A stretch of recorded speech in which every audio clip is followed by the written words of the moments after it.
Yan, Pastorates, ito na yung iyong dwarf coconut. Medyo lumalaki na. Almost 6 months. At meron ka din dyan source ng tubig. Pwedeng pandilig sa mga halaman, pwedeng maggawa ng itikan. Ito yung iyong farm na lagyan na natin ng bakod. Kompleto na. Napabakura na ang 7,000 square meter. Nataniman na rin ng mga saging. Yan, maraming mga saging yan. Doon sa dulo. At siya ay maganda dahil mini-maintain ng pag-grass cutter. Yan. Na grass cutter ang buong 7,000 square meter. Pero itong grass cutter siguro mga ano lang to. 4,000 square meter yung pwesto na ito.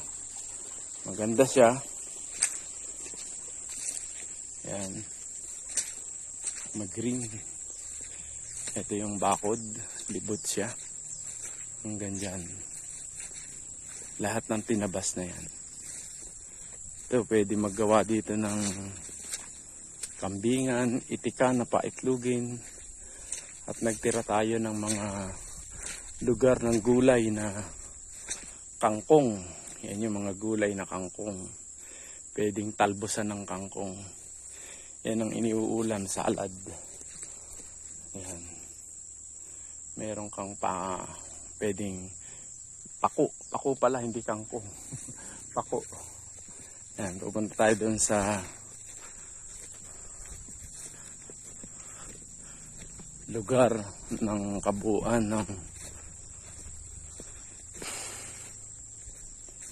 7,000. Mga 4,000 lang karkula ko dito sa lupa na to na puno na ng dwarf coconut. Lahat yan meron na. Yan, may dwarf coconut yan. Tama lang ang pag-itan yan. 5 meters. 4 to 5 meters ang isa.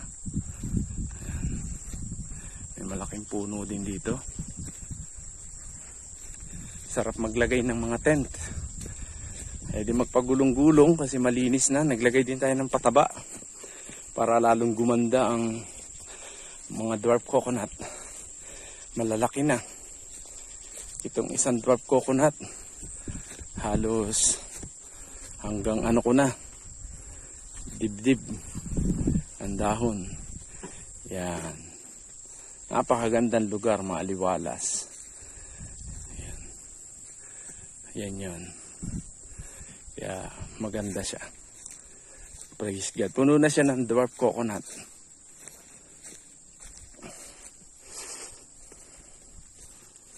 Sa 100 dwarf coconut to. Mahigit. Hindi ko pa nabibilang pero pinuno siya. Kasi andun ang pispan. Andun ang bahay kubo.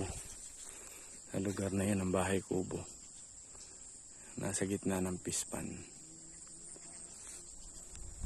At least may idea na kayo, Kuya Edgar, at sa inyong mga anak dyan, kina Joy.